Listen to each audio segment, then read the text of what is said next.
I think we can wait 1 or 2 more minutes. Maybe not all of us are online, and then we can start.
Hello everyone, sorry for the delay. My camera was not working, but I'm here now. Uh, we are still waiting for about six more people, I think. Hello, good afternoon. Good afternoon. So it's 4 p.m. Olivia, what do you think? I propose to wait 1 or 2 more minutes since Okay. 6 of us are still missing. Okay. And I consider that in 2 minutes, maybe we can start. And anyone can join our meeting, as it is not conditioned, it is not with permission. We wanted to do it so, as well as everybody who has the link to have free access. Okay. It's easier with little complication. Okay. So 1 minute and we start, okay? Okay. But okay. We are almost all. We'll be all in 1 minute, I'm sure. Okay.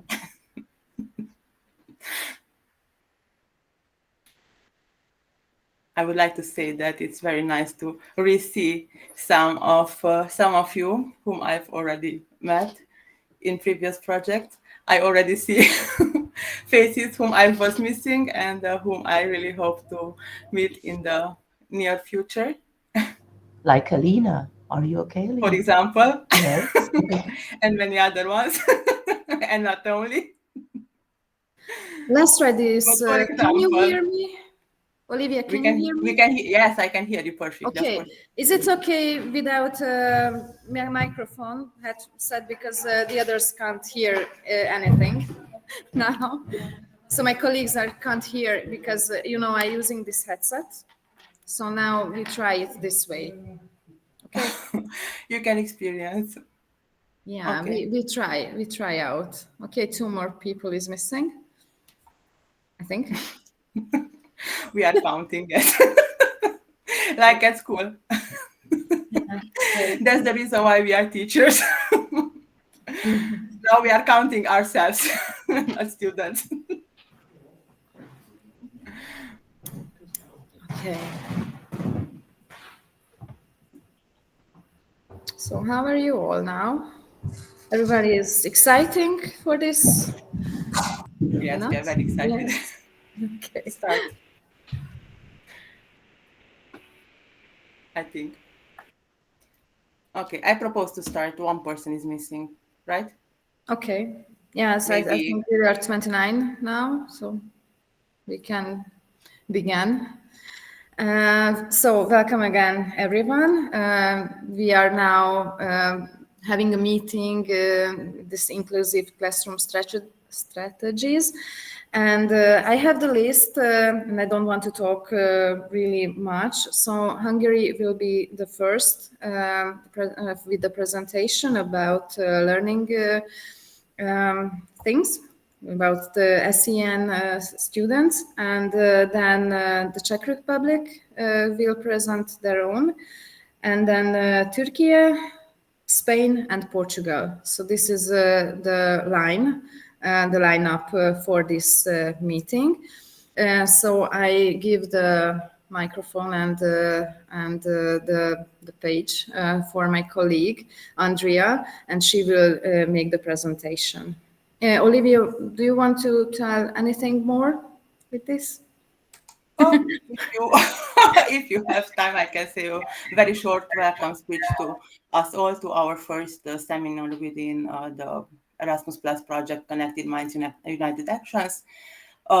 Today's seminar, as you know, is dedicated to the theme that stands on the heart of our project and is important to us all, inclusive classroom strategies.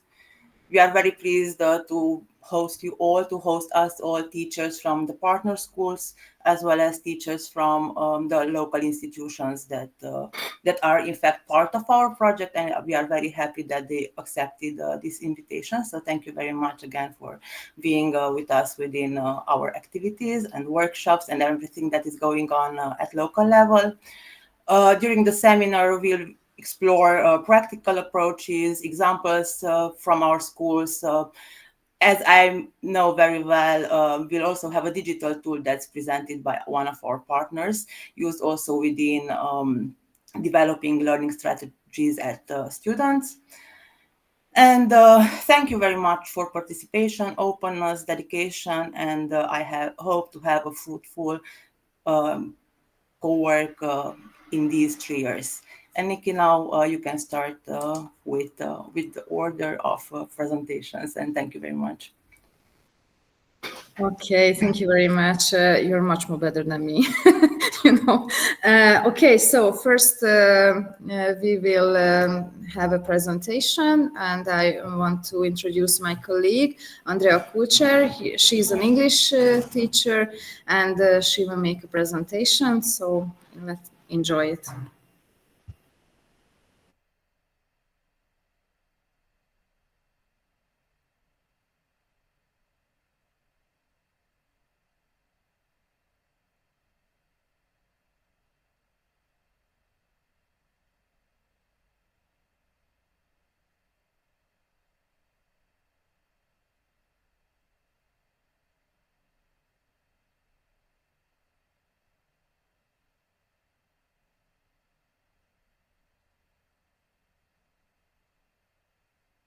We can see the screen, it's okay.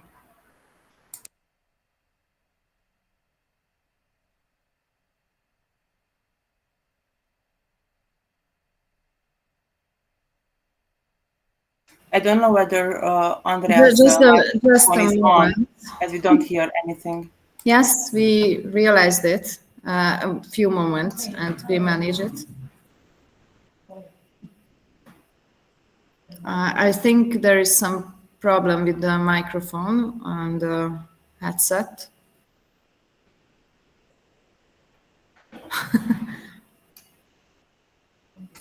Returning to the problem of microphones and headsets and things like this, in the first in the first part of the day, we had another online seminar within another project, and the topic was exactly the same. So we had to reorganize the order of the countries of the speakers, because. Sorry for that. We have the. That's why I shared with you certain information. Yes, I shared the information with my IT. And we have already passed through this today. So we thought that we managed the problem, but I think there is something more. Maybe it's not a problem. It's not. Sorry for this. We will wait for it. Of course. So I intentionally sent you those information prior the meeting, because we've already faced the microphone problem, not hearing problem, being unable to share the screen. So we've passed through it today. So the screen is shared.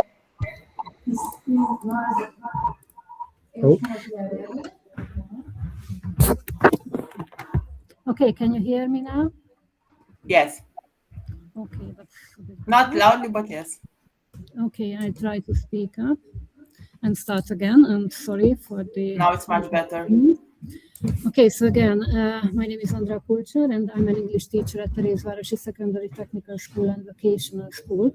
And I would like to show you how we can include and integrate students with special educational needs in classwork successfully.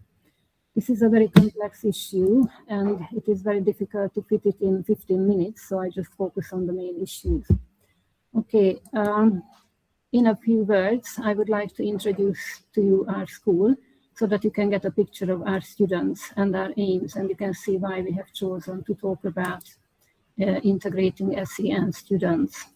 The students who choose secondary technical courses here with us can work as section leaders or deputy managers in a retail store, or can work in similar middle management positions in logistics after their successful final exams. And they can apply to university or college if they want to. Students in the vocational school can work as shop assistants if they successfully complete the course. Diversity for us mainly means diversity in students' abilities and skills.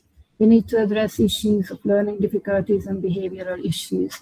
Different religious beliefs or cultural differences do not cause conflicts here and don't affect our school life in any way. The number of SEN students, however, is continuously growing.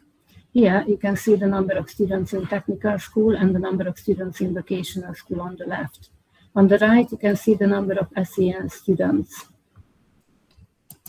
Here you can see the classes we have. The last two columns in this diagram are the optician classes. They belong to our school, but they are in a separate building with specialist teachers, so they are in the statistics, but we don't actually teach them. Here you can see the number of SEN students in vocational school. So you can see that the number of SEN students is really high here. Okay.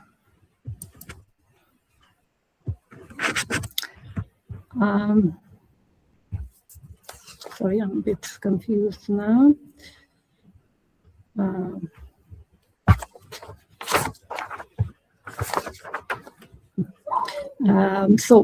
There are very important issues for us here. So it's very important to have a welcome week, the first week when we accept new students.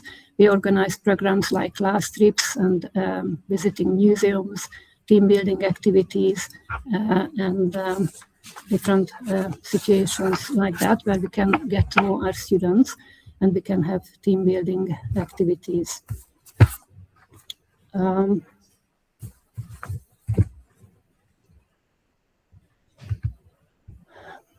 It's important to identify students with SEN, so we have to check diagnostic assessment reports and sending students to experts if necessary. Collaborating with fellow teachers and support staff is also very important. We always get a list of SEN students at the beginning of the year, so each teacher knows the students in their classes. Okay, I want to talk to you about different classroom strategies now. On the basis of discussions with the specialists, we have to make plans. Fortunately, in our school, there is a subject called competency development. It's a regular subject in grade 9 and 10. In grade 9, the students have 2 lessons in technical and 3 lessons in vocational classes per week. The teachers can develop the students' skills according to their needs.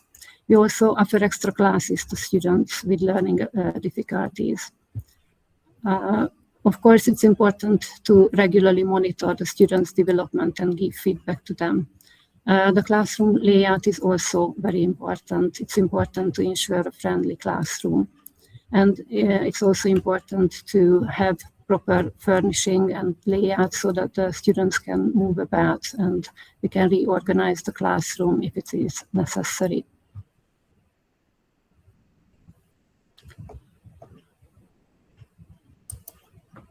It is also important to tailor instruction strategies to students' needs. SEN students can't cope with long, boring, monotonous tasks, and even the more interesting tasks need to be broken into smaller sections.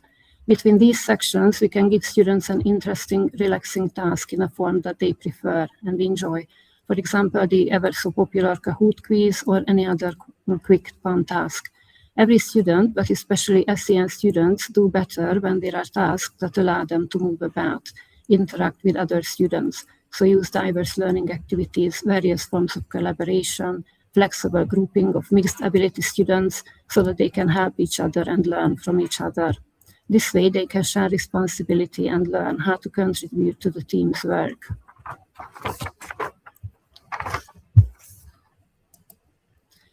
Okay, it's when we give instructions, we need to be very brief and clear. Of course, the best way depends on the type of disability or learning difficulty the given students have.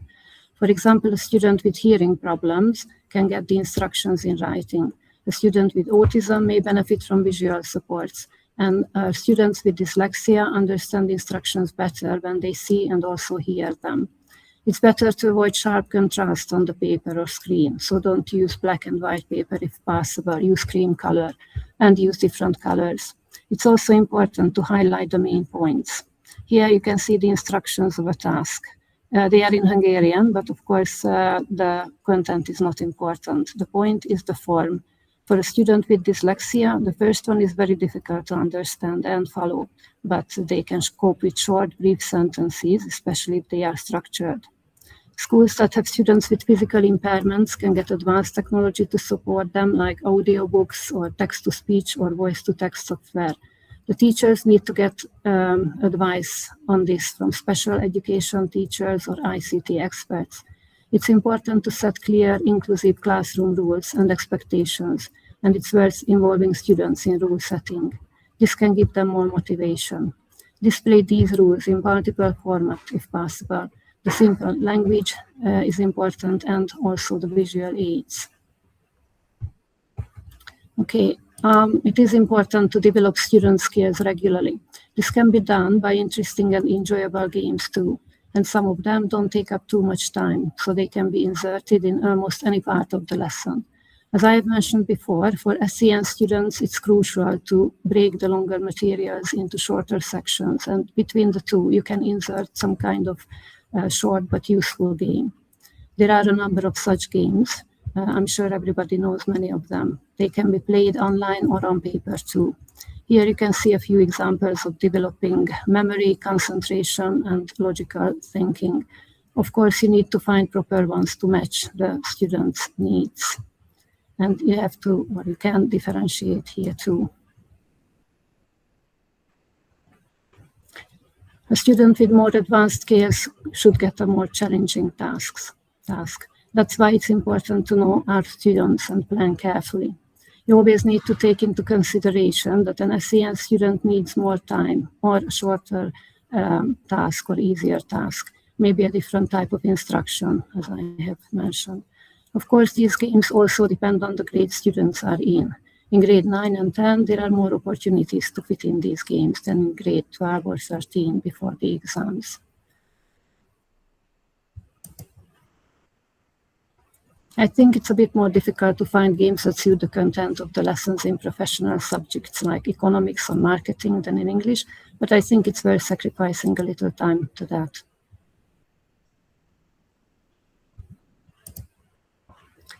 When you process a new material by reading a text, make efforts to help SEN students understand the material better. Highlighting important elements, keywords help a lot. And if possible, use a text which is divided into columns with short lines, possibly with font Arial in size 12, or avoid sharp contrasts. It also helps if there's a thin line between the columns, so that their eyes don't jump between the lines, but can follow the text properly. Mind maps, charts, icons, pictures, also help SEN students to understand and remember better.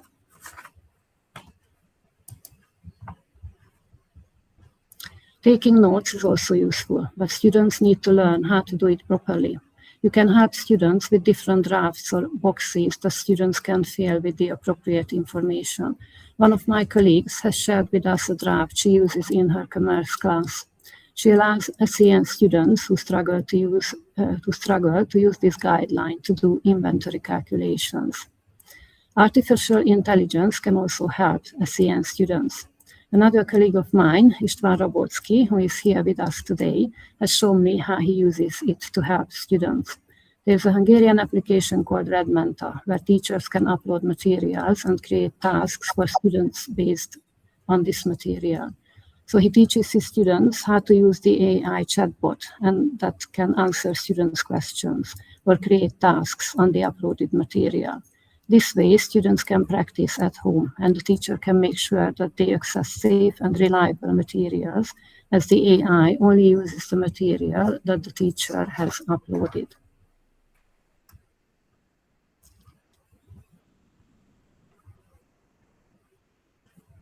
Okay, in the next picture, you can see the same material in two different forms. Again, the content is not important, it's the same material, but you can see that the first one is very difficult to understand for students, especially with dyslexia, but the other is a lot more easier to comprehend.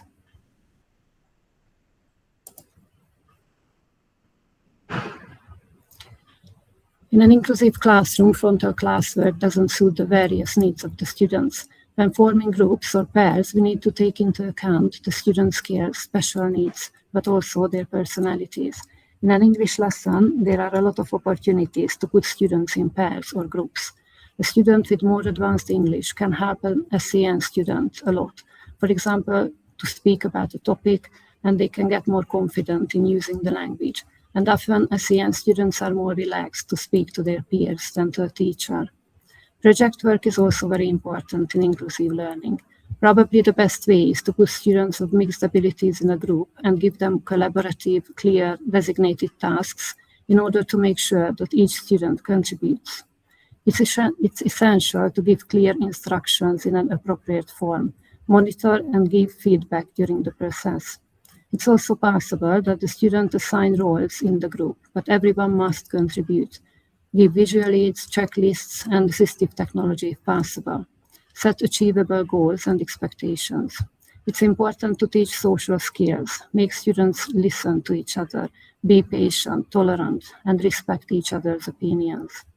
Peer mentoring, when an older student supports a younger one in different areas of life, not just their studies, is not yet present in our school, but can be a good opportunity to have. Peer tutoring, I try to encourage in the class I teach in. I pair a higher achieving student with a lower ability one regularly in classes and encourage them to speak English in the breaks or after school too. Here you can see an example of integrating and supporting SEN students in an inclusive classroom. It's a project work, as you can see in the fashion, clothes and fashion topic, where students can cooperate. There are designated tasks so that everyone can contribute and the teacher can make sure that everyone contributes. It is for students of mixed ability and their level of English is different. Here are the tasks they need to do, and here are the designated tasks. And as you can see, an SEN student can be supported by pictures. He or she can collect information on trends, describe trends at school, and an SEN student is allowed to use more simple language and shorter descriptions, while higher ability students, like someone who can speak B2 level, can do the more complex tasks. And the final the end result of the project is here, a magazine with articles on school style today, top trends of the year, or our outfit recommendations, and everyone can contribute and they can do something together and can enjoy the results of their work.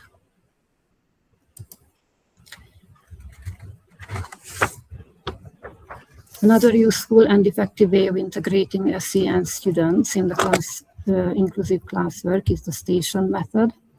The teacher can create different stations with different tasks, and the students rotate between the stations.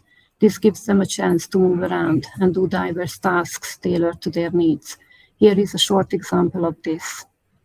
As you can see, the topic is shopping, and at different stations, students do tasks in connection with this. The key to integration is to keep in mind the different needs of students and create and design tasks to suit them. The problem is that preparing for lessons this way takes a lot more time than just preparing the same tasks for the whole class. That's where modern technology can help you, and of course, your dedication as a teacher. Finally, I would like to talk about assessment.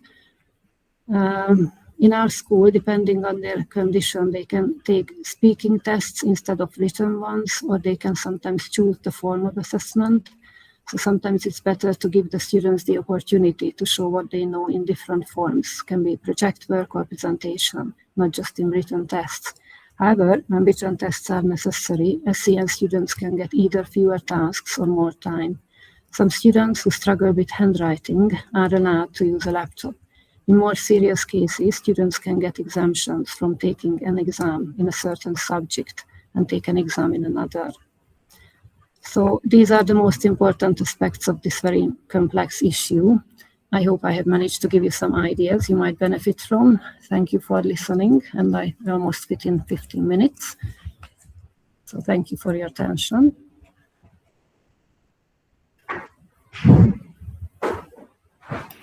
We thank you.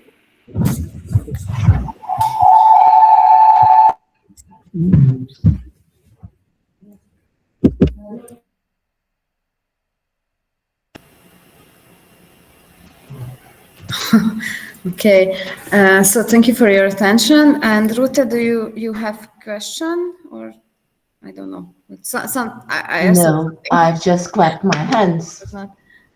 I don't have any question. I can't hear you. No, I don't have any question. A moment. Sorry, I have some. Okay, another technical issue.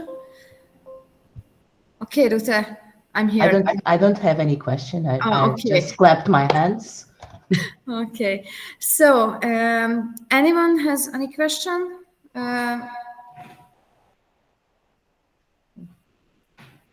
If not, oh, sorry.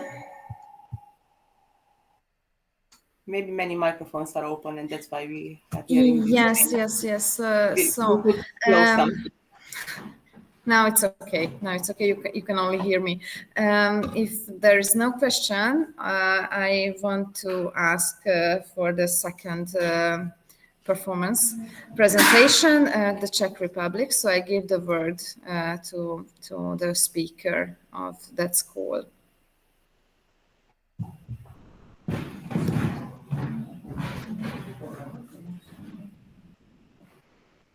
Okay, Jana, are you here? Maybe.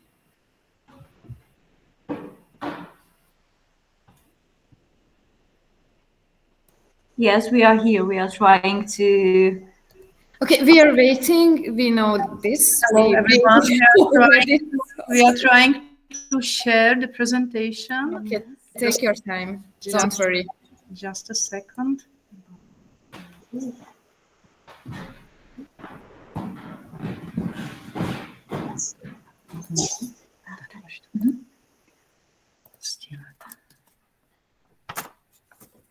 Okay, it should be done. Is it visible? Yes, it's visible, and we can hear you. Okay, thank you very much. So thank you very much. Yeah, so this is my colleague Marketa, and she's going to tell you something about learning disabilities and stuff like this. Okay. Yeah. Okay. Fine. So hello everyone. So I would like to present my work, my presentation, which I prepared for you. And it's going to be more general than the previous presentation. It's mainly about our school counseling center, which we have.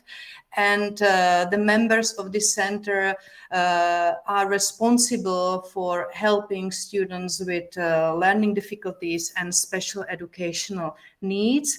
And also I would like to say that we don't have so many students with learning difficulties or SEN. We have well, just a few. So that's why we don't need to prepare so complicated or difficult lessons. Well, so I would like to say something about our school. So we are secondary school and we have got two departments. The first one is gymnasium, which is quite academic, and most our students then continue at university. And then we have vocational school, which is more practical, and students there are trained to be able to do some jobs. Good. So now the structure of our center. Well, so I would like to tell you about our work. So at first, who we are, where we work, when we work, how we work, and what our work includes. So the first thing is who we are. So we are a team of 4. So there are 4 people who are responsible. And well, we are a school psychologist, an educational counselor, a prevention specialist, and a career counselor. 3 of us are also teachers, and the psychologist works externally for our school, so it means that he comes only 2 or 3 times a week to have his time for students. Now, where and when we work. So where? We work at our school. We have our own room with comfortable seating and a computer, and this room offers quiet and safe space for consultations. And when we work, well, basically we work when we are at school. So each of us has our own schedule or timetable so that students know when we are available. So students usually make appointments in advance, but in urgent cases, when there is a problem, we are available almost immediately. And yeah, that's it. Now, next part, how we work. So you can see that there are 4 points. So each of us conducts individual consultations, but of course we cooperate whenever it's necessary. We regularly have meetings, usually once a month, where we discuss our activities and the cases we are working on. We share advice and we look for suitable solutions. And also when we have these meetings, the headmistress of our school comes and listens to us to stay informed about the situation in this area. Next, what is our work about? So we provide support to students and when needed also to parents and teachers. And we provide support in the areas of learning, behavior and personal development. We address difficulties related to school attendance. We offer career counseling. We support students with special educational needs. We ensure prevention of risk behavior, and we contribute to safe and friendly school environment. And now I would like to say something about each person in the team so that you know what their job is. So the first person in the team is the career counselor. And well, this person provides guidance in choosing a suitable job or university after graduating from our school. And well, we work in class or we can also work individually with students. Next thing that career counselor does is career assessment and testing for students. So there are lots of types of tests which can be done with students so that they know which type of university can be suitable for them, or which area of job or career can fits them best. Also, career counselor prepares a wide overview of universities or higher vocational schools. We are able to give seminars and lectures about studying at various types of schools, and also we can do some kind of preparation for entrance exams. Also, we organize visits to universities and education fairs, which are in big cities in the Czech Republic, for example, Prague or Brno. And also, career counselor does lots of work individually with a computer when searching for suitable study programs that offer supports for students with learning disabilities and special educational needs. Okay, so the next person in the team is the school psychologist. And this person helps students, parents, and teachers manage difficulties in various areas related to school attendance. And it includes, for example, at the beginning of the study, that's adaptation to a new school environment. So it is for the first year students. Then support for students with learning disabilities, and also including support for students with who are gifted. So not only those with learning disabilities, but also those who are gifted or talented. Next task of the school psychologist is the prevention of school failure, developing and supporting healthy relationships, strengthening a safe and positive school atmosphere, resolving conflicts and relationship problems within classes.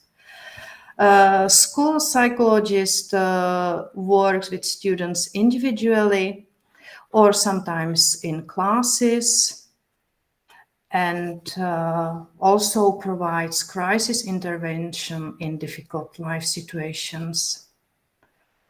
Next person is prevention specialist, and this person prepares coordination or preventive activities. For example, creating and updating the annual prevention programs, or planning and organizing preventive events, discussions, different types of lectures or interactive programs. Prevention specialist also works with students and helps them identify risky behavior, presents topics related to risk behavior, or helps resolve conflicts and problems. Also, sometimes it's necessary to work with parents and provide them with necessary information and support. And the last person of our team is educational counselor. And this person is probably the most important as for the students with learning difficulties and SEN students.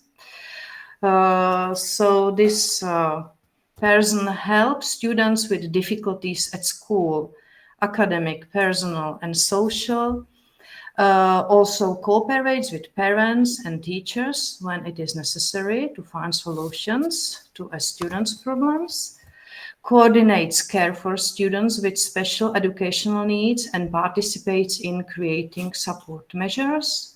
Monitors attendance and school failure and proposes steps for improvement. and also acts as a contact point for comparison with external experts, because sometimes it's necessary to involve external experts as well. So these are, for example, experts or specialists from psychological and pedagogical counseling centers or child protection services, doctors, therapists, and so on. And now something about the work with students with learning disabilities and special educational needs. So these students need to work with all members of our team, of course, but most closely with the educational counselor and the psychologist, as I have already mentioned. The most common causes of learning difficulties which are currently at our school are autism spectrum disorders, particularly Asperger's syndrome. Next, mental health related issues such as anorexia, bulimia, self-harm, or depression. Next, issues related to gender identity or homosexuality. Next, it is ADHD. Next, inadequate family environment. So these are problematic families where there are, for example, lots of parental conflicts or complicated divorces. Or there are some unstable family relationships. So family is not able to give enough psychological or financial support to their children, or bullying at school or outside, including cyberbullying. How we help? So we have several types or methods of how to help these children or these students. So that's pedagogical support plan, individual study plan, extended time, individual consultations, tutoring, support or teaching assistant during lessons and at school. So now I would like to say something about each of those types. So the first one is pedagogical support plan. And this plan is created individually for each student who needs it. And it's made in cooperation with the educational counselor and subject teacher. So it means all teachers who teach that student. It means that teaching is adapted to the student's needs to a reasonable extent. So the students may plan test schedules or timetables. They can have longer breaks. And the students completes all school requirements, but in a special mode which is tailored to their current health and psychological condition. Next type of support is individual study plan. And it is always approved by the headmistress of our school. So it's used only in exceptional cases. And it is when a student is unable to attend school daily due to health or psychological problems. Learning takes place mostly remotely, so it means that it's something like distant learning or distant study. So student is at home most of the time, and the student arranges their schoolwork individually with each teacher. So it's through computer meetings, or they can come to school for some meetings or appointments. Next type of support is extended time. It is one of the most common types of support, and it's usually approved by the psychological and pedagogical counseling center. So these specialists usually recommend this type of support. And it means that student receives extra time for taking tests, writing essays, and preparing for final exams. The length of time extension is determined by the counseling center, so it's not determined by the teacher, but it is recommended by the specialist. Next type of support is individual consultations and tutoring. So as for the consultations, students may use consultations with their teachers and staff from the school counseling center specialist, or the school psychologist. So that's usually done as an appointment in advance. So they make an appointment and then they meet and talk to each other. Then tutoring. So it means that students may arrange tutoring with their teacher in subjects that they find difficult. So if there are some subjects which are extremely difficult for the students, they can have extra lessons when they work individually with their teacher, who can explain everything that is necessary so that students can understand better. Well, and the last type of help or support we provide is assistance support. So it means that there are some assistants. Currently, we have 3 assistants working at our school.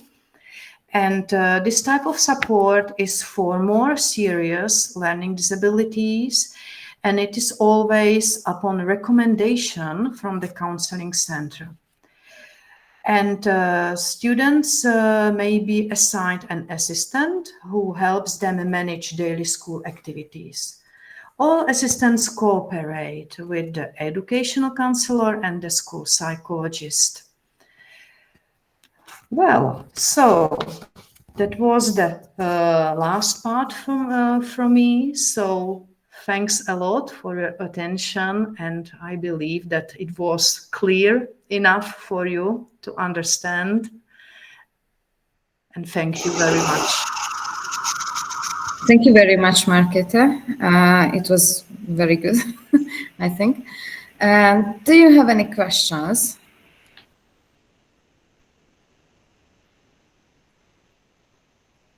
Oh, I find these are really nice, you know.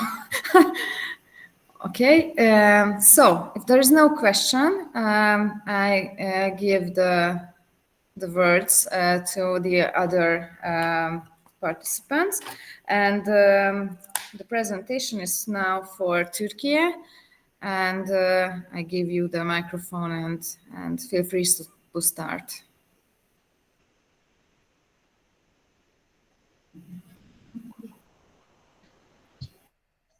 Hello, everybody. As Turkey, we would like to say hello to everyone. And our speaker, I think, is ready to present. Akif Hocam, sözü size bırakabilirim. Hello, everyone. I am Akif Sağlam. I am a school counselor. I'm trying to show you my presentation.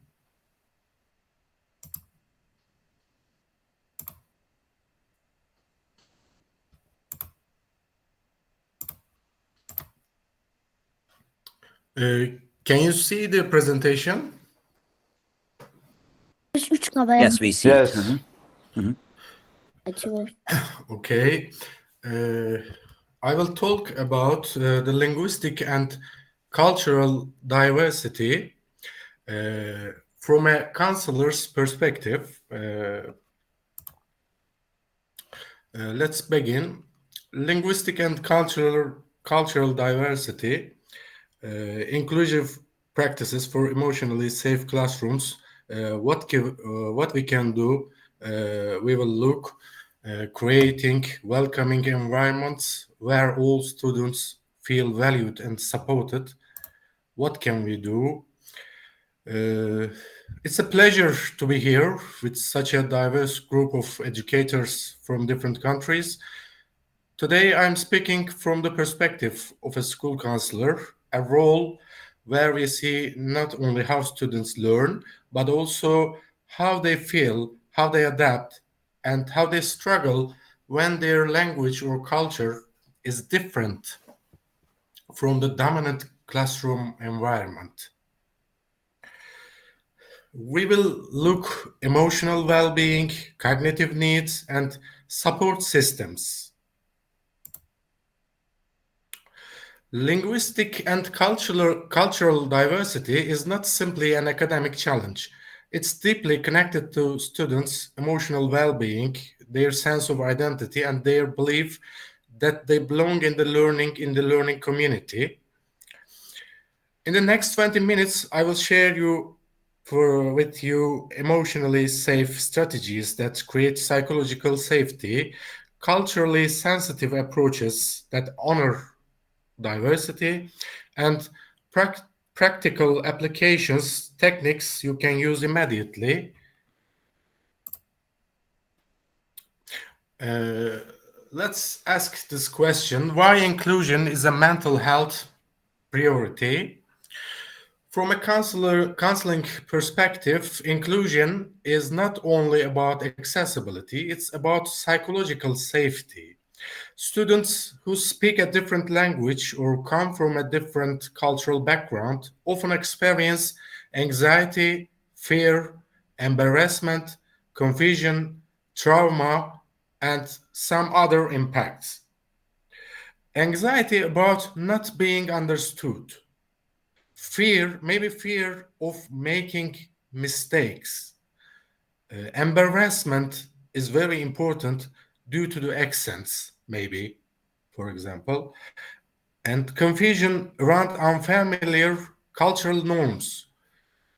Trauma related to migration and displacement, and impact, maybe these experiences directly affect mental health and academic engagement. These experiences are not minor. They directly affect mental health and academic engagement. Inclusive environments, research show inclusive environments act as protective factors for students. Students develop stronger resilience in inclusive environments, higher motivation to learn in inclusive environments, and deeper social connection and in inclusion environments. So we can say that inclusion heals. But the opposite of this, if we look at exclusive environments, when students feel unsafe or unwelcome, it negatively impacts their well-being, increased anxiety and stress, lower motivation and engagement, reduced sense and belonging. So we can say that exclusion harms. Understanding linguistic diversity through a counselor's lens, a linguistically diverse student is often doing twice and cognitive work of their peers. They are learning the content and learning the language of the content at the same time. So we can say that they make more effort for learning. Content knowledge plus language comprehension, and this equal dual cognitive load. These experiences often lead to emotional responses like frustrations, struggles to express his or her thoughts, maybe silence avoids participation, avoidance steers clear of challenges, fear of speaking worries about mistakes, and self-doubt believes they are not smart enough. So we can look at the linguistic diversity in this perception. Understanding linguistic diversity through a counselor's lens, As counselors, we know these reactions are emotional responses, not academic limitations. We should know that. So emotional responses, reactions to language learning challenges, not academic limitations. Language barriers aren't learning disabilities. We should say that. And we should say that safety first. Creating secure environments for expression must be our goal. Our goal is to reduce pressure, lower anxiety, and create classroom conditions where students feel safe enough to express themselves, even if their words aren't perfect yet. Strategies for linguistic inclusion. We can say normalize mistakes securely. Teachers should frequently highlight that language errors are natural part of development. For example, a message that a student need to hear, maybe a refugee student, let's think that, your mistakes show that you are learning, keep going. A good expression, maybe. But if you say that you made a mistake, so you must not be good at this, this will be wrong. What we should say instead of this, we should say your mistake helped me understand what you know. Why this matters? Because this reduces external shame and internal self-criticism and creates a growth mindset around language learning and builds emotional safety in the classroom. We are continuing strategies for linguistic inclusion. We are saying that use emotionally safe communication frames. Students benefit greatly from sentence starters that reduce the fear of speaking. These phrases help structure both academic responses and emotional expression, creating a supportive environment where students feel safe to participate. One idea I'd like to share is opens academic participations without fear of judgment. Or, for example, I feel because validates emotional expression and creates connection. Or, for example, I think maybe this encourages risk-taking in academic expression. Another strategy for linguistic inclusion is allow translanguaging for emotional and cognitive relief. Students should be allowed to think, brainstorm and reflect in their own languages. They can take notes in their home language or express feelings more accurately using familiar words. This supports emotional clarity and reduces cognitive overload. A key benefit, I want to tell you, translanguaging creates a bridge between students' home languages and academic content, making learning more accessible while validating their linguistic identity.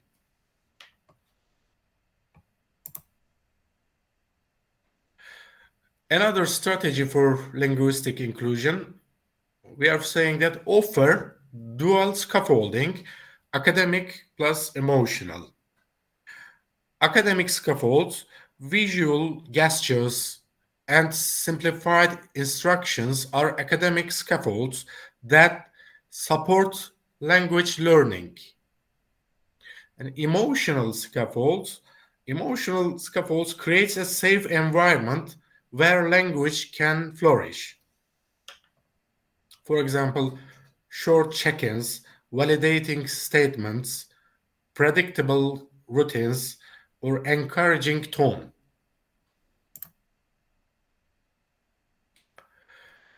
Another strategy for linguistic inclusion: build peer alliances, not just groups. This is very important. Peer support is very important for these type of students. Assign buddy partners who understand empathy, not just language. Peer alliances reduce isolation and increase belonging. And doing this, we are training the peers for wait patiently, rephrase kindly, and use gestures, and avoid aggressive correction. We are saying that provide alternative pathways for expression, like drawing, acting out, concept mapping, namely visual organization of ideas helps structure thinking and relationships, or short videos. Creating videos enables students to combine visual and verbal expression, maybe, or voice recordings. Audio expression allows students to focus on content rather than writing, maybe. And bilingual dictionaries supporting translation helps students bridge languages and express ideas. And I want to tell you a key benefit: choice lowers anxiety and reveals strengths hidden behind language barriers.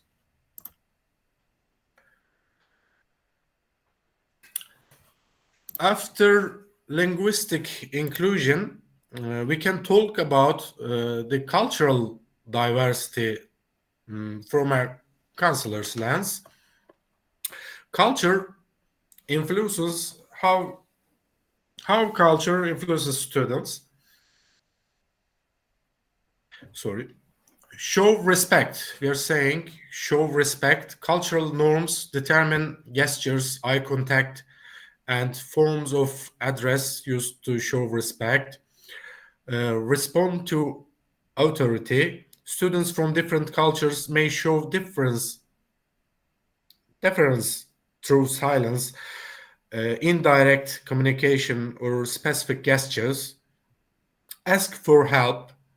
Cultural backgrounds influence whether students ask for help publicly, privately, or through specific intermediaries. Group work participation is important. Some cultures emphasize collective decision making, while others focus on individual contributions. And expressing emotions is important. Cultural norms dictate whether emotions are expressed openly, reserved, or communicated through nonverbal cues. Interpret feedback is important. Students from different cultures may respond to praise or criticism with humility, pride, or different levels of self-disclosures. Counselors remind teachers to interpret behavior through cultural context, not personal judgment.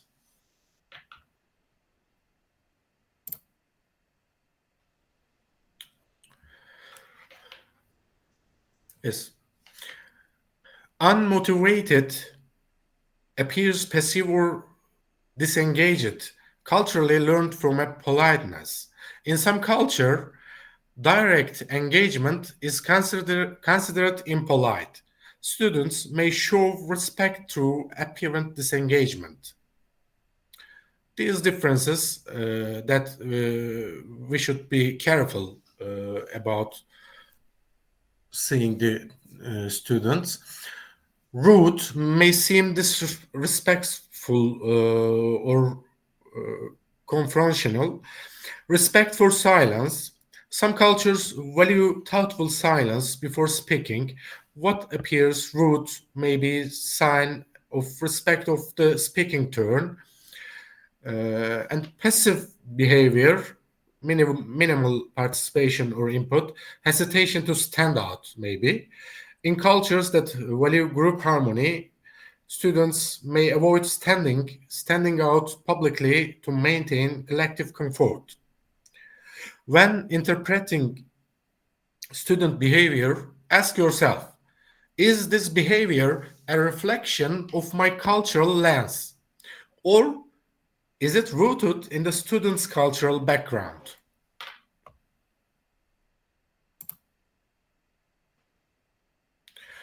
And lastly, strategies for cultural inclusion. We can say that create predictable, emotionally calm routines. Predictability is safety, and routines means safety.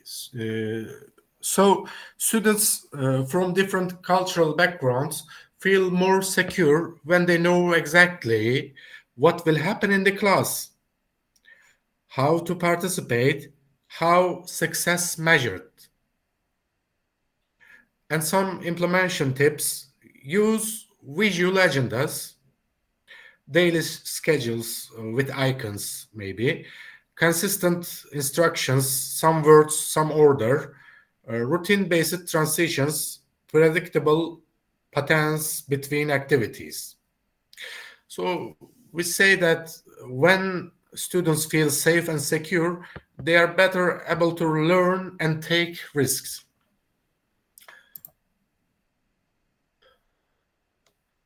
For cultural inclusion, other strategies should maybe validate cultural identities openly. Affirming cultural differences creates a sense of belonging and validates students' identities. Different cultures see this differently, and that's valuable. We should think maybe. There is more than one right way to do this, for example. And avoid cultural tokenism. Cultural tokenism occurs when students are asked to represent their entire culture. So we don't ask, what is your culture like? Instead of this, we are trying to ask, like, would anyone like to share an example from their background? Is more comfortable for these type of students. We say respond to microaggressions immediately.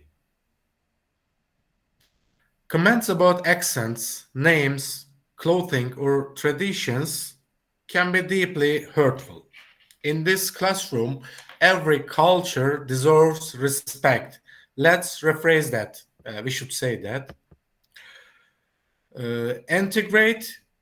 Integrate culturally relevant stories. Representation matters. Using texts, visuals, and examples from many cultures allows students to see their identities mirrored in the curriculum. Diverse authors, global perspectives, cultural narratives, community connections, maybe. A case example. Let's see what we say. Let's imagine a newly arrived student with limited proficiency in the school language. How might we create an inclusive, counselor-informed classroom environment to support their integration?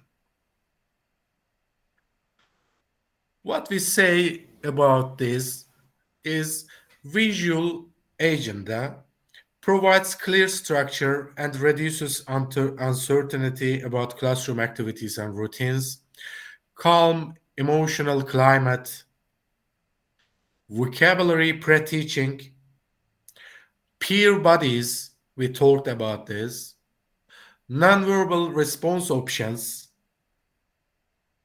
providing ways to participate without speaking, such as drawing or using symbols, which we talked about these two. Culturally diverse examples, weaving examples from many cultures into lessons to increase representation. The key message is you are safe here, you belong here, your voice matters, even before your language is fully formed. And final reflection and closing, as counselors and educators, we shape the emotional ecology of the classroom. Students learn best when their language, culture, and identity are honored rather than corrected or suppressed. So we're saying building blocks of emotionally safe classroom, small daily interactions, supportive tone, international routines, intentional routines, positive peer structures, and culturally aware communication is important. Our commitment should be inclusion is not about perfection. It is about consistency by supporting linguistic and cultural diversity. We are not only improving academic outcomes, we are improving lives. Thank you for listening. Thank you very much, Akif. And do you have any questions?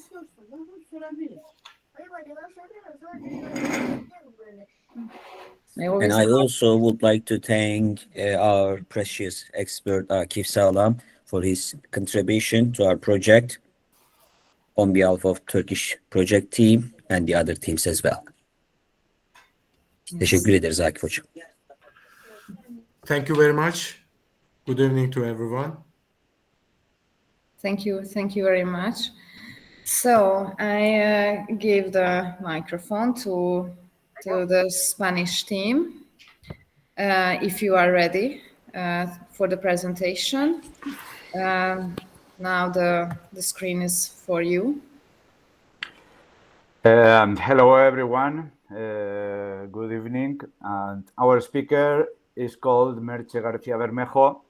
She is a fantastic school counselor and she will talk about inclusion and emotional well-being.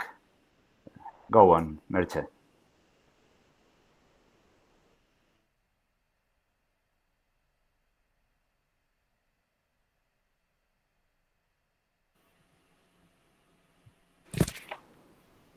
El micro. I think we can't hear you. Okay, sorry. Okay, Hello, everyone. Can you say the presentation? Sí. Yes, we can see clearly. Yes. Yes? Okay. Good afternoon. First, let me introduce myself. My name is Merche García Bermejo, and I've been an educational advisor for 25 years. I've developed professional experience in secondary education, and during time, I've identified that one of the biggest problems our students face isn't related to purely academic aspect, but rather to emotional management. Many of us experience situations in our daily lives that make us reconsider the fact that our student needs aren't just academic. They extend beyond that, and there are emotional needs that we must address. A student with anxiety, related needs, depression, self-harm, and suicidal thought. Therefore, it is a pleasure for me to be here today and to talk about two pillars that are transforming the way we understand education. and that is educational inclusion and emotional well-being. Both concepts are essential if we want our school to be a place where all adolescents can learn, grow, and feel part of a community that cares for them. The presentation I'm going to share is based on the social emotional learning in the educational field dossier and adaptation of the CASEL. This is collaborative for academic, social, and emotional learning framework to the Spanish educational context. A document that invites us to look at education from much more human, systemic, and inclusive perspective. Okay, the second.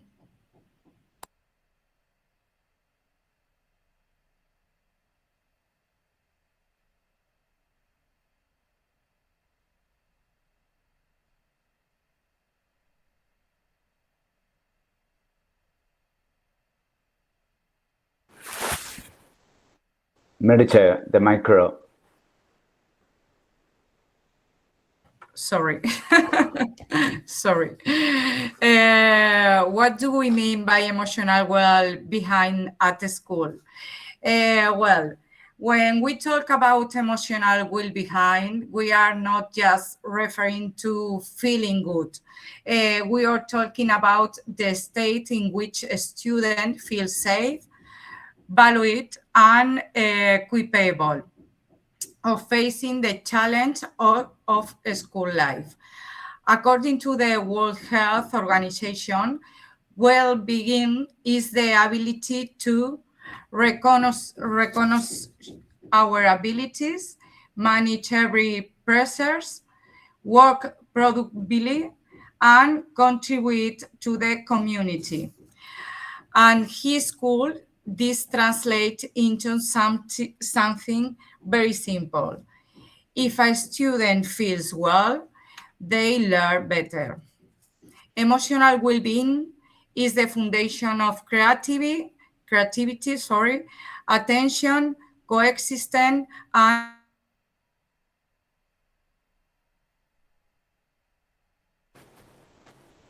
Merche, el micro otra vez.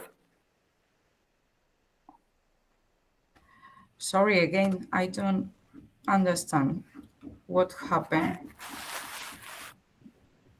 Sorry, I can't. Okay.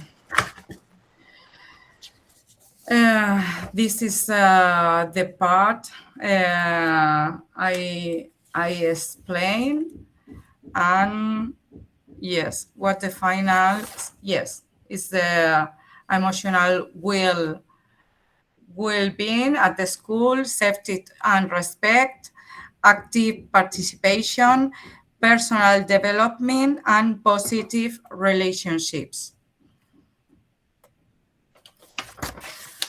Okay, educational inclusion is a right and a responsibility. Inclusion means ensuring that all people, regardless of origin, ability, or life experience, can participate, learn, and grow on equal terms. To achieve this, a school must be safe, welcoming, emotionally stable, and capable of removing barriers and creating opportunities. It must also be a shared effort among the school, the family, the community, and the students themselves. In this sense, emotional well-being becomes the engine that makes true inclusion possible, and socio-emotional learning becomes essential. Okay. Now, pass to present the CASEL model of the systemic framework for inclusion. CEL is based on the Castle model and propose the developing 5 major competencies. The first one is self-awareness. Awareness is the first one. Knowing what I feel and I why. The second one is self-management, managing my emotion and behaviors. The third is social awareness, is understanding others and acting with empathy. The fourth is relationships skill, like communication, cooperation, and resolving conflict. And the last one is the responsible decision making, that is evaluating consequences and acting equally. These competencies not only help students feel well, they also improve coexistence, reduce conflict, and enhance academic performance. CEL is not a subject, but is a systemic approach that encompasses in the school, the whole school, but also the family and the community. In the other words, we all educate and we all influence.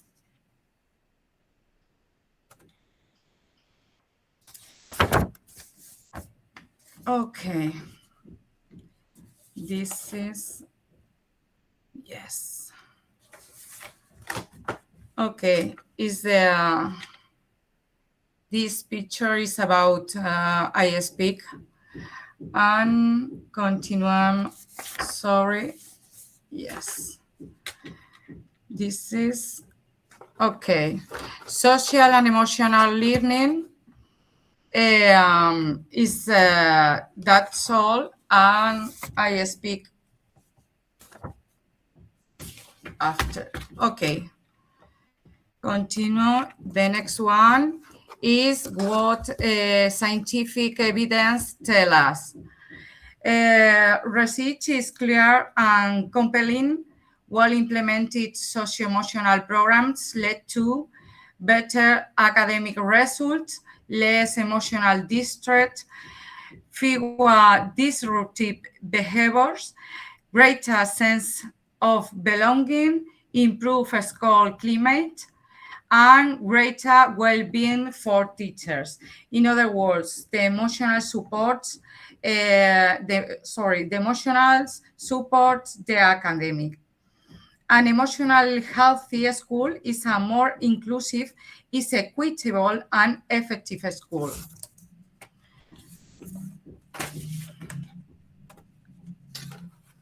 The school emotional well-being plan is integrating emotional well-being into the school educational project through an structured participatory long-term plan. To do this is necessary to define the shared vision among the whole community, contextualize the school real needs, make plan actions, and after that, it's really important, evaluate them, and finally continuous improve.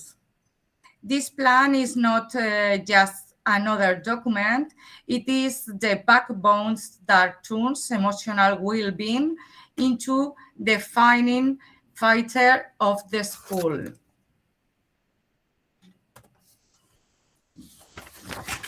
Well, now we can see activities for the practical intervention based on the Castle model. In the first one is in the classroom. This will be done in the classroom with daily social and emotional routines, quick, like how am I reading today, taking that, emotional thermometer, and emotion journal.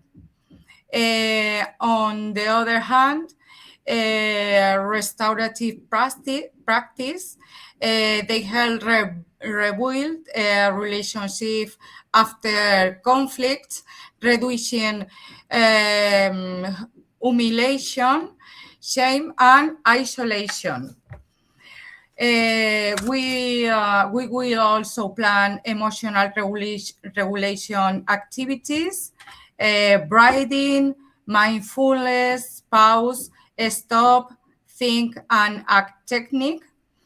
And finally, in the section on the class activities, there will be the cooperative methodologies, cooperative work, relational skill, and sense of belonging, a key factor in suicide prevention.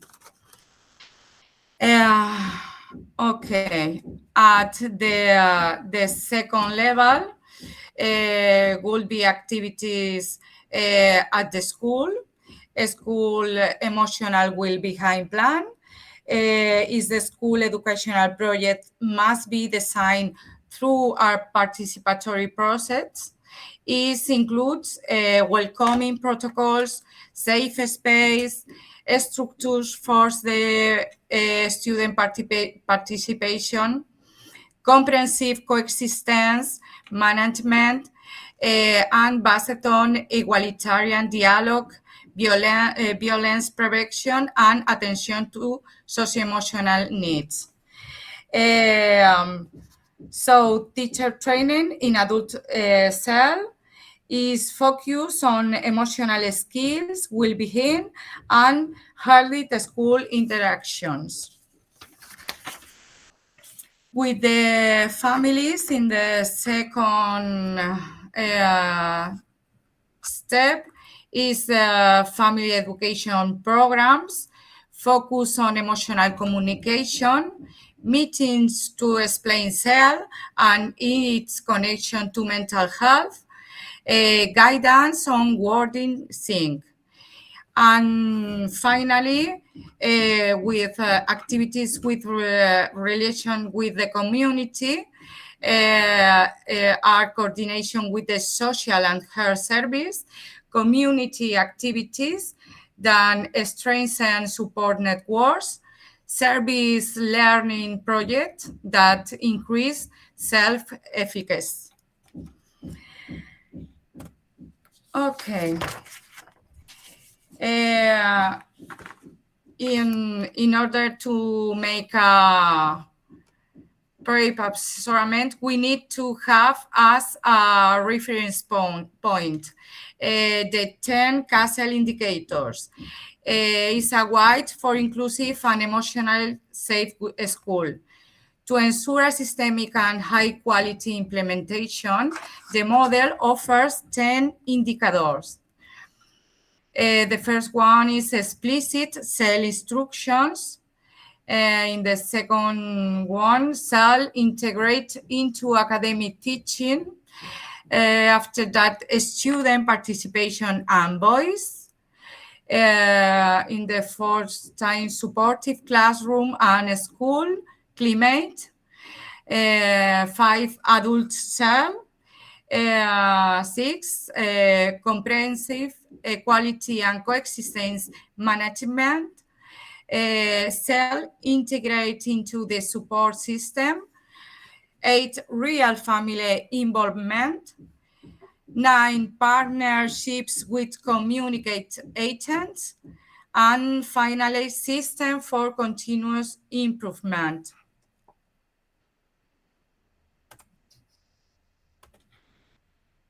I don't know. Okay. In the conclusion, to close, I would like to end with a phrase.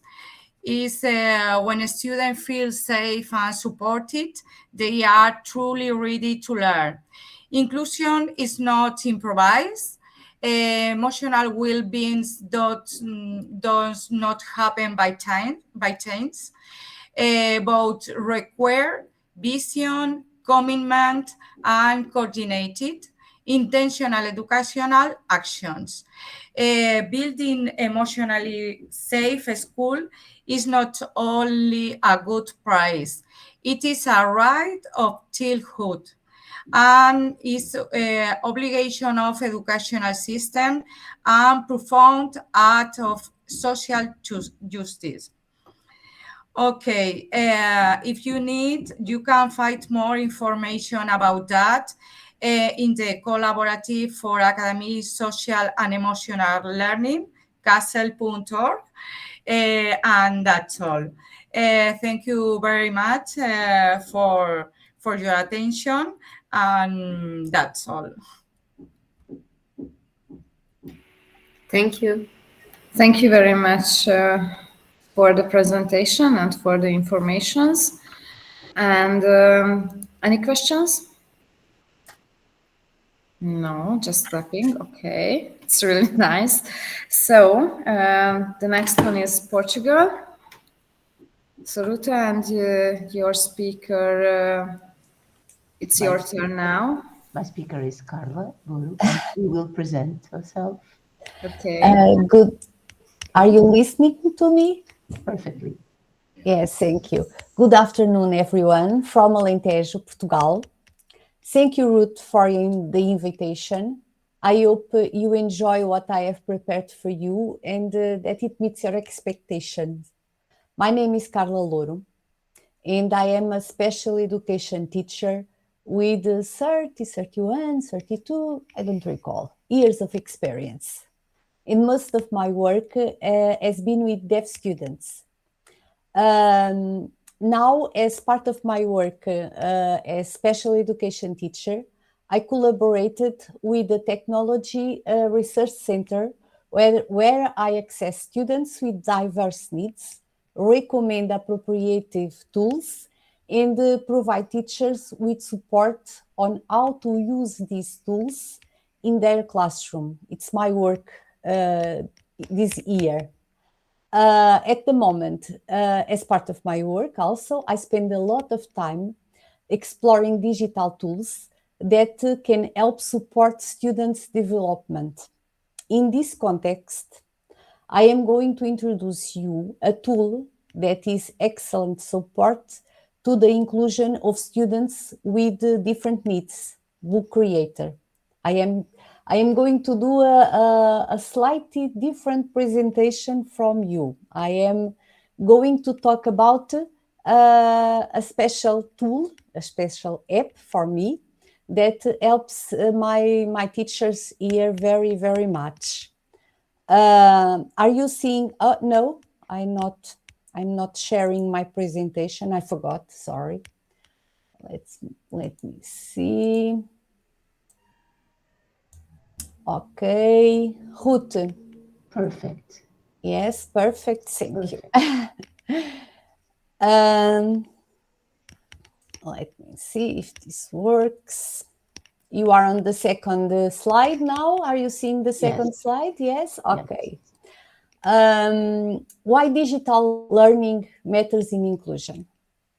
Understanding why digital learning matters in inclusion begins with recognizing how technology can transform participation, autonomy, success for every learning, inclusive us, me, you.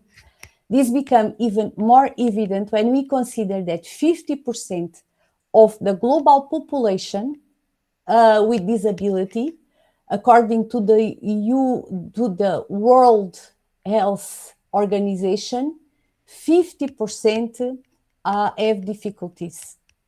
And it is proven that inclusive digital tools can boost engagement by 300 plus. That is a clear indicator of how essential technology is for ensuring meaningful participation for every learner. Inclusive education is not just about accommodation. It's about transformation in our classroom, in our practice. When digital tools adapt to diverse needs, they unlock engagement, build confidence, drive academic success for all students. Every learner deserves the opportunity to express themselves and to share their perspective of the world in the way that they know. A book creator is the only app designed to adapt to the different needs of students with some difficulties, at least as far as I know. And I can say I know some apps, but this one for me has almost everything. It gives our students the power to show what they want in the way they want, in the rhythm of them. And Book Creator was made to include everyone. Students can show their learning in many ways, with text, with audio, with video, with drawings, as they want and as they are able to. And there is a why. Why this app has everything? It was because this app was created by a father, not by someone that wanted to earn much money. No, it was created by a father that had a dyslexic son. That son was having very difficulties to learn at school, was not progressing. And the father created Book Creator. And Book Creator, the teachers like it, the teachers implemented it in the classroom, and now Book Creator is used all over the world.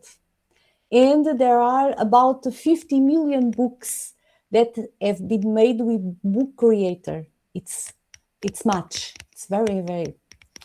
Book Creator, you can make a super simple. It's super simple to use Book Creator. I don't. Attention, please. One thing. I don't get any money by talking about Book Creator, but I love it. That's why. A Book Creator is very simple to make interactive pages. You can put your voice, the student's voice, text, video, image, bitmojis, maps, and more. Everything. Students of all ages can use Book Creator. Not only the biggest ones, but the small ones also. It can be used to work in all subjects and all levels, all areas. It's for us, but it's also for our students. We and our students, we can create and publish books. We, teachers, can make and share books with our students for them to work. Students can work all together at the same time in the same book. Of course, that's if we have a group a bit complicated, it's better no, but it's up to us to decide what to do, what's best for our students and for us in the classroom. And in the process of doing the book, we teachers can monitor their progress, can put comments in the book, can guide their development, the structures of their text. It's our work. In Book Creator, we can create books, but we can put the books in libraries. We can create libraries and invite our students and in Erasmus, our team, to work in that book at the same time. Also, students you have perhaps in some countries, I know that some students don't have email, or they are too small, they don't have email, for instance. Book Creator sought in accessibility also for that. Students can log in with email, link, or QR code. It is up to us to decide the best way to log in. to our students. Accessibility in Book Creator is very, very important. Remember that it was made by a father that was worried about his kid difficulties. But the app is not only for dyslexia children. The features cover several difficulties. We get different learning with Book Creator. You can change speech to text and text to speech by dictating a book. That is a great tool for some students due to disability, to language ability, or even just confidence. Perhaps they are shy and they need. The book can also be read back to you. This is a great help for visually impaired students and support also language learners. Small students that don't have yet the ability to write, but they have so much creativity. They can dictate a book, for instance, and the book can be made by them.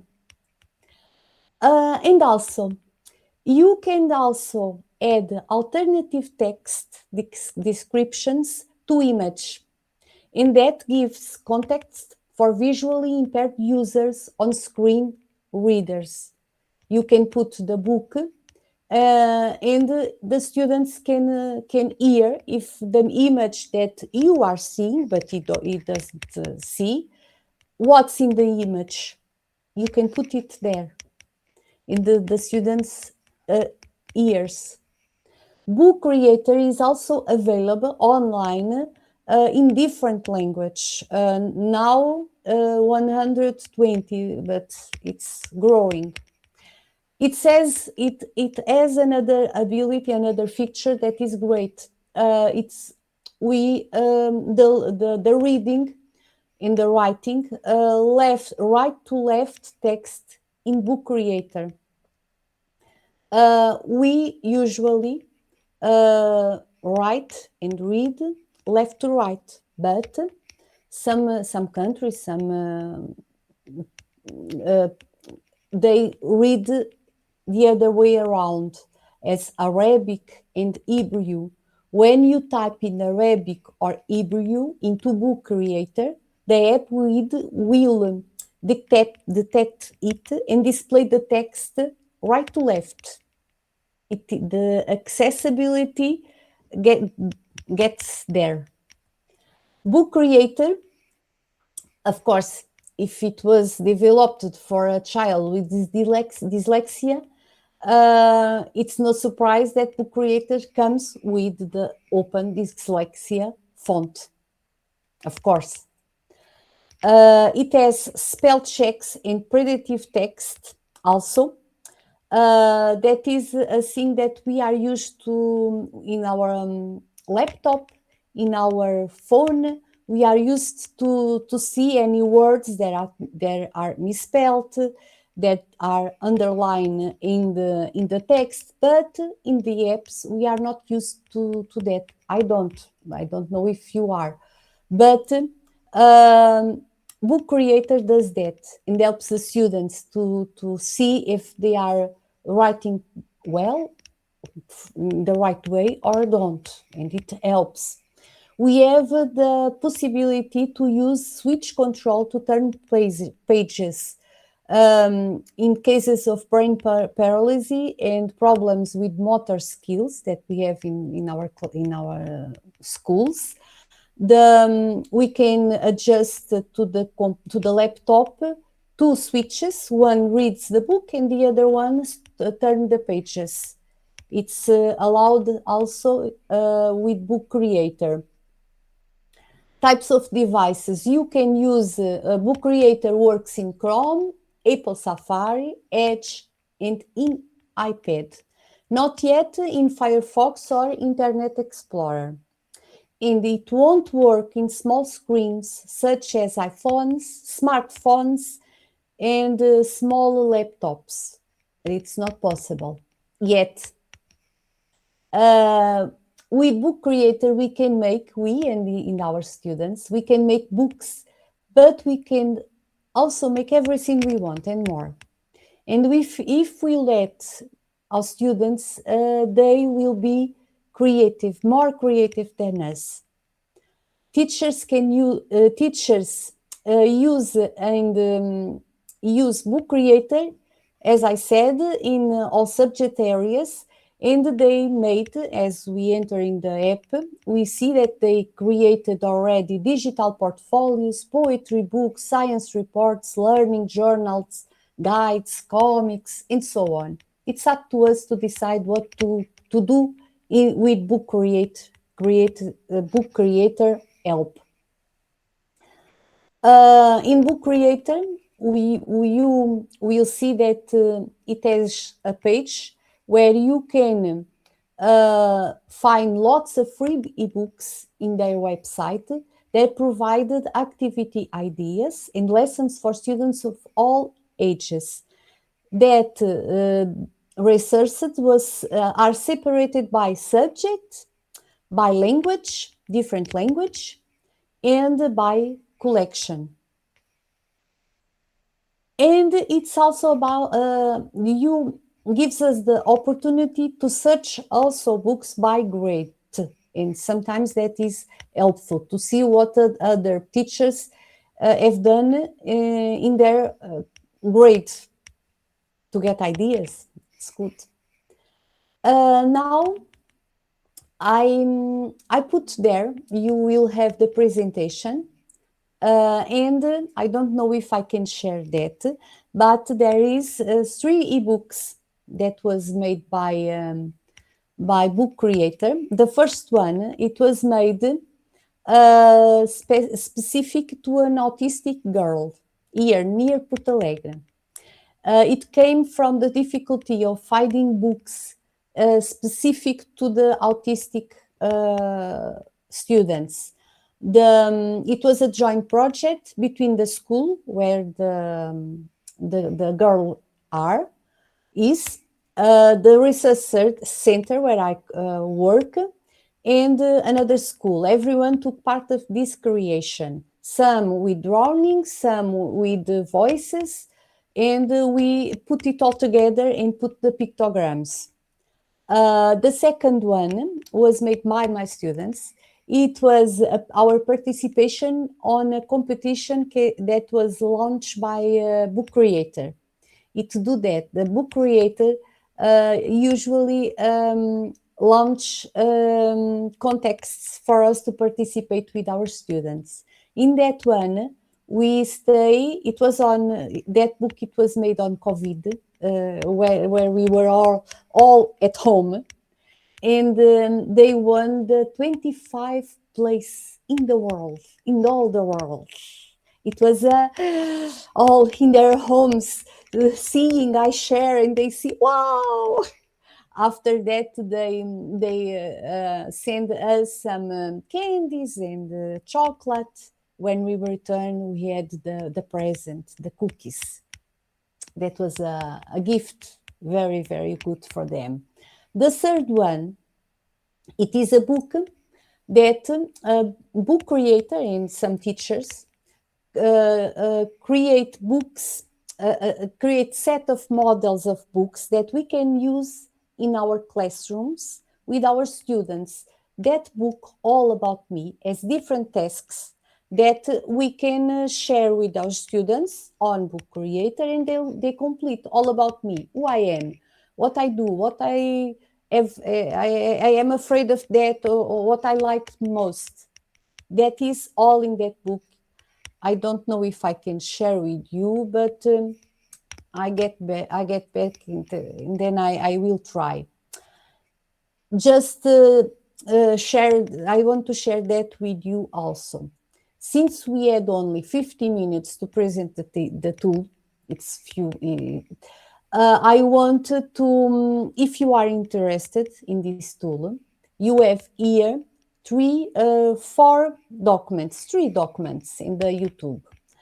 There are guides, tutorials. The first one shows how students can log in. The second one is a step-by-step for teachers to make the login. The third one, it's a PDF with the features that how to create a book, how to put image, how to put voice, video. You have step by step in a PDF. And the last one, it's made by YouTube. It's several videos, small videos, to show the same. But as I know that some persons prefer YouTube, some others prefer PDF, you have the two options. If you want, you have documents to search and to explore. And now I think it's time off. After the questions, if there are any questions, I will show one book only for you to see, and I think I must stop the presentation and present again to show you the book, one book. But any questions? No? Well, then I will show a book, and let me see. I must stop the presentation, and just give me a second. Okay, it is. Oops. Is this one? Tell me if you are seeing, please. Yes, we are. Yes. Yes. This is the book that we have made for the autistic students. You have here the pictograms. Here the sound is in Portuguese. It was made. We have two books made. One with the sign language. And this one, I only choose this one for you to see. The image were made by a school. This one has few image. Well, I want to thank you all for your attention. I hope that I was clear. English is not my language, as isn't yours. And thank you very much. Thank you, Carla. It was very nice. I know Book Creator, but I didn't know it has so many. We could do so many things with Book Creator as inclusive. Thank you. Yes, thank you very much for these informations. It was really good. We want to try it, so maybe we will manage this. And last but not least, I asked the coordinator team, Romania, to make the presentation. Yes, Romania, the coordinator team. So I would like to ask my colleague Tamás, who is also our school counselor, to present the topic we've chosen on social differences in school environment.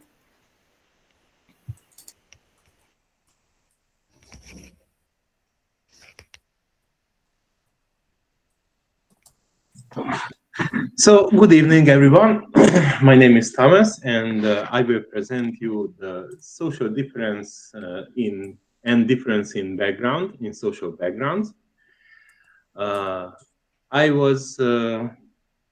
wanted to point out the social difference in school environment, and also I wanted to point out some researchers and some ideas that we can apply in our schools.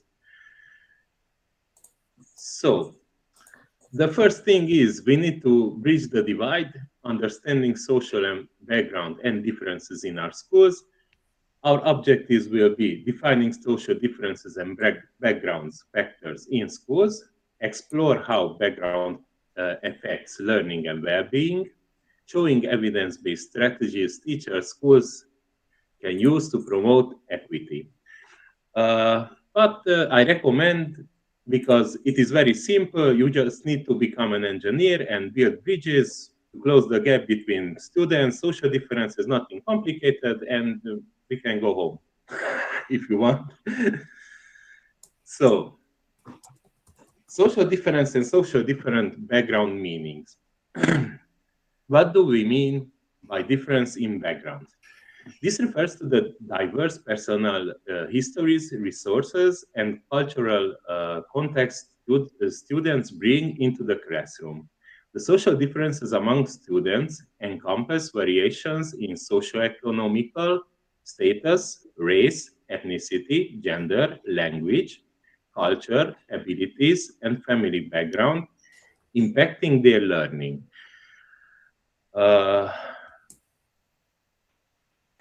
Their learning, behavior, access to opportunities, requiring educators to foster inclusive environments in schools. By understanding these diverse perspectives, avoiding stereotyping or stereotypes, and adapting teaching methods to support all learners effectively. So these are the base concepts of our discussion. So we will first meet with the personal instructing factors. The core elements of a person's identity, often highlightly visible or deeply felt, which are typically stable and inherent. The first diversity factor is ability and learning differences, includes varying intelligence, skills, and personality traits requiring differentiated instructions. So, for example, there are physical disabilities, like using a wheelchair. We need to adapt to it, the entrance of the school, or to adapt our entrance to the laboratories, so to the restrooms, and so on. Sensory impairment, blindness, deafness, we also can adapt those. We can adapt our presentations or our lessons to be more effective for these disabilities. So for these sensory impairment people. Neurodiversity, the autism spectrum disorder, dyslexia, ADHD, we have been taught by that from our colleagues, so I will not enter in this case. Giftedness, not only the negative factors, but we need also the positive factors. So the giftedness, when a child is so developed, much more developed than their colleagues, we need to adapt as well, requiring advanced curriculum from us to adapt to their needs or her needs. Introversion and extroversion is two things that we need to keep in mind, influencing group work preferences. If they are introvert, they will not enjoy the group preference, the group work.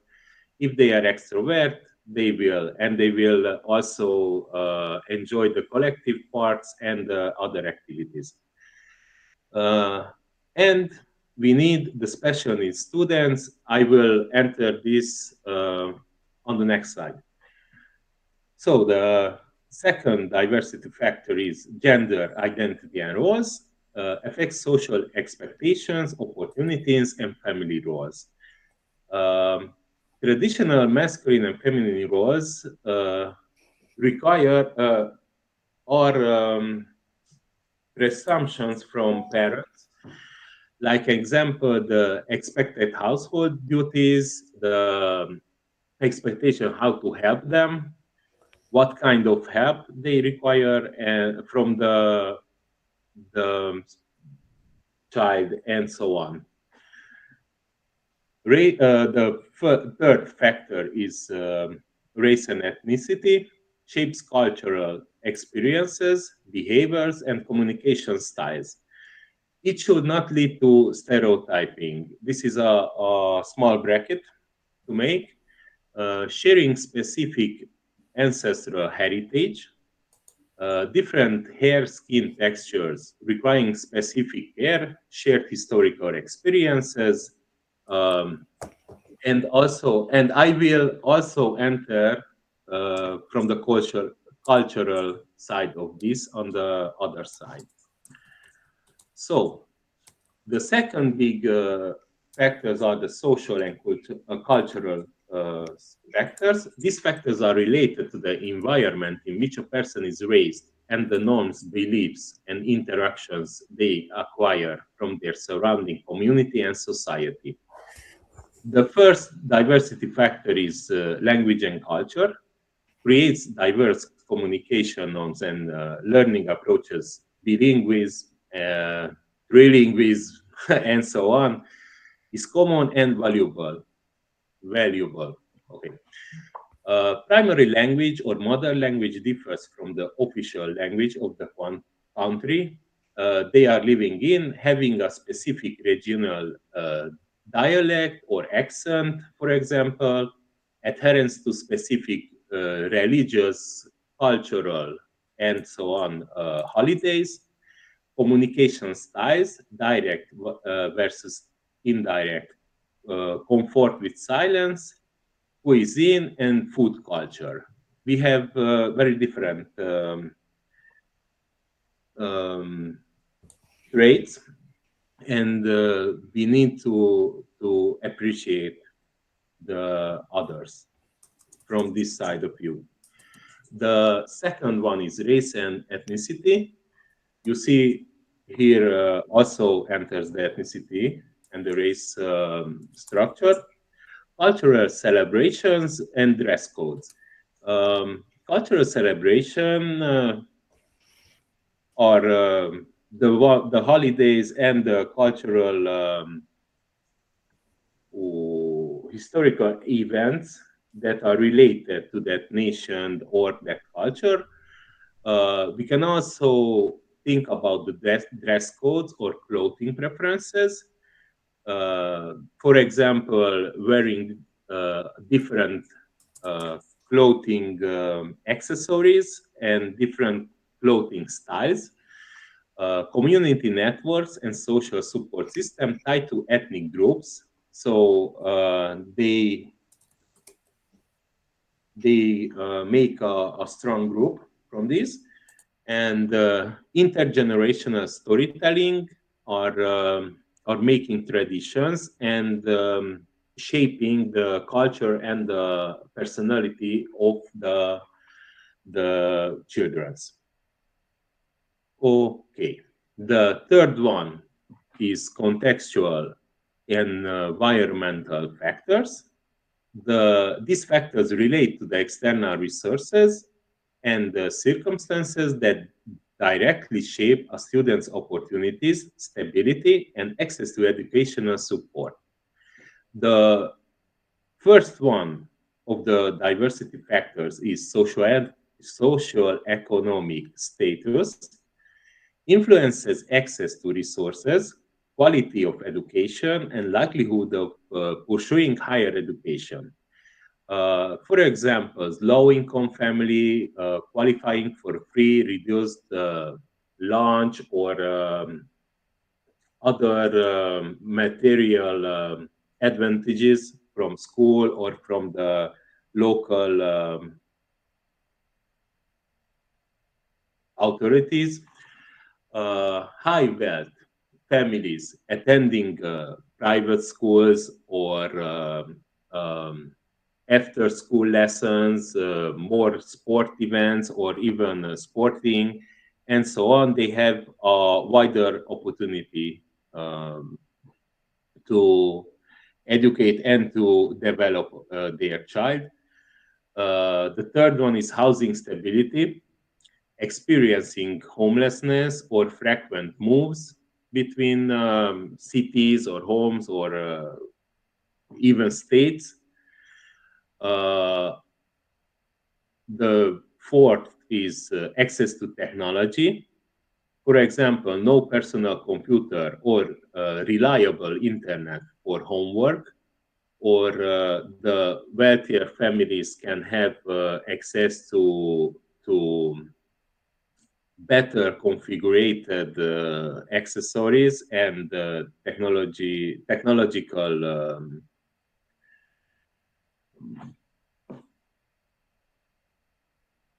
I don't know, gadgets. Okay, and the fifth one will be neighborhood quality. Safety, the safety is the first thing, for example, and the second one is access to libraries or after school programs, organizations, and so on. The second diversity factor is family background, parental education levels, first generation status, and home environment significantly impact student trajectories. The first thing I want to mention is single parent households. There are a big difference in single parent households and whole family households.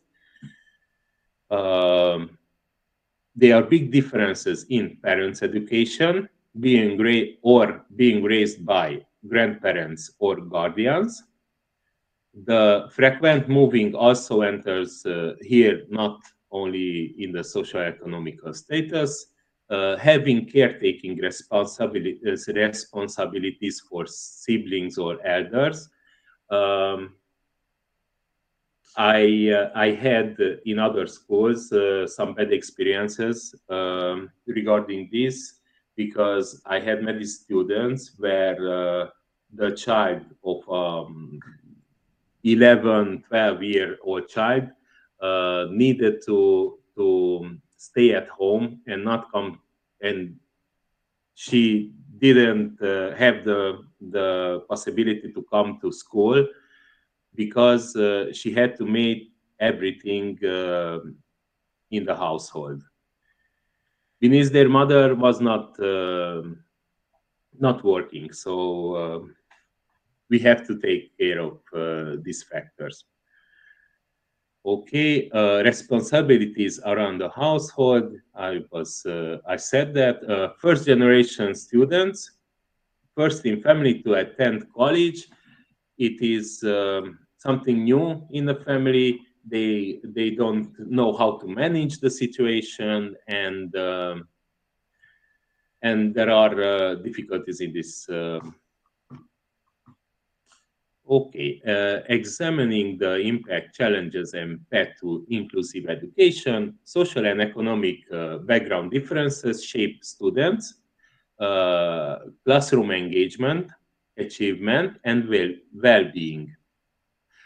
Schools can reduce gaps by adapting teaching, building culturally sustaining social emotional learning, and designing equitable policies. So this is the first idea that we can adapt in our schools and in our teaching practices. Okay. So I brought you some evidences from researchers.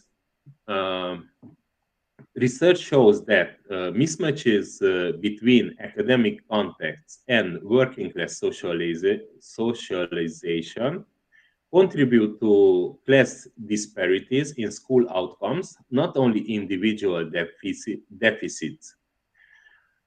School-based interventions can improve well-being, but may produce unequal effects in social inequalities are not explicitly addressed. So, and the third one, the cultural background and social emotional learning. We have also some research data here. Culturally sustaining social emotional learning that honors students' identities, improves engagement and mental health. Shallow social emotional learning that ignores culture is reinforcing inequities. Yes. Key point. We need to integrate students' languages, family practices, and community knowledge into classrooms routines to boost belonging and learning, and to make them more active in the school's life and in the participation in the classroom. Okay, how our schools can amplify or reduce the gaps between these differences. Academic context emphasizing independence, competition, and narrow norms can widen gaps for students from different backgrounds. Changing classroom norms and assessment practices reduces that effect. That we can, this means that we can change our norms and assessments to better adapt for their cultural and other heritage. Peer composition and school segregation also influence outcomes. Diverse schools can help but require inclusive practices to realize benefits. So with peer composition, we can help this segregating practice in schools. We can reduce it. Some practical strategies for teachers. Culturally responsive instructions. If we use them, we can connect curriculum to students, life experiences, and languages. We can make flexible assessments to use varied ways to show learning projects or oral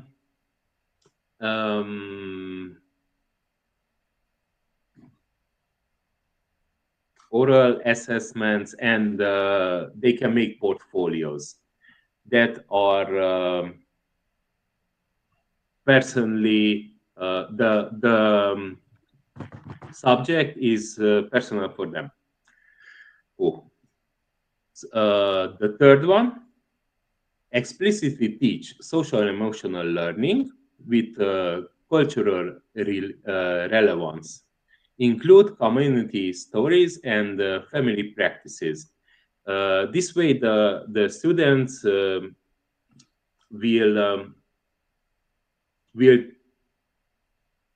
be more capable of more active in the teaching process and will be more affected by the lesson.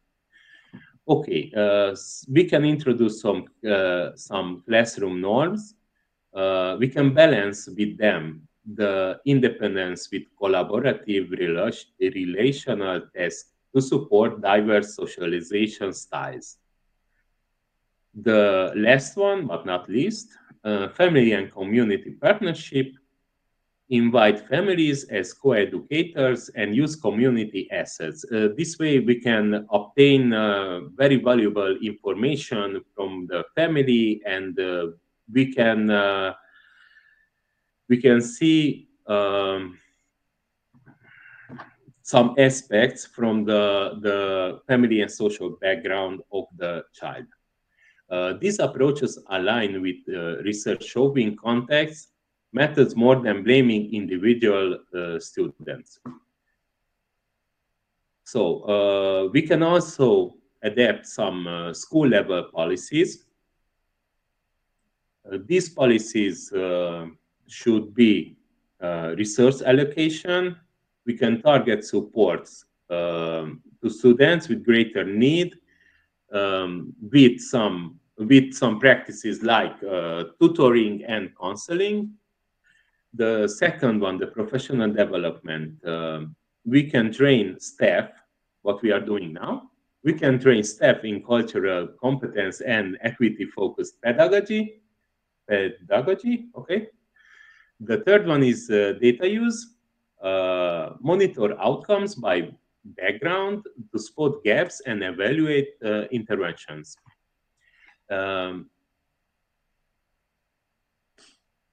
Well-intentioned programs and campaigns can widen gaps if they don't consider social inequalities, or they can close gaps if they are adapted to these factors. So some conclusion to the end. addressing social differences requires changing classroom practices, school policies, and community relationships. But when schools adapt context to students' backgrounds and implement culturally sustaining social emotional learning and equitable resource strategies, they reduce disparities and improve outcomes for all. And thank you for your attention. Thank you very much. Thank you very much, Tamás, and Olivia also, and thank you for everyone for this seminar. I think each of us did a great job, and special thanks for the speakers, because the presentations were really nice, and we get a lot of information about this topic, and I think we can use a lot of things from these events. So Olivia, I bring back the word to you. So if you want to... I would not like to repeat myself. I just want to thank you for your patience, because we also spent some more time than was planned. So thank you all, and see you very soon in our future activities. Have a great evening. And wait for my email tomorrow. I will send you the evaluation form of this event. And this will be the closure of this seminar. Okay. Thank you very much, everyone. Thank you, everybody. Thank you very much. Thank you. Bye. Bye-bye. It was a nice night. Thank you. Bye-bye. Thank you. Bye. Bye. Bye. Good night.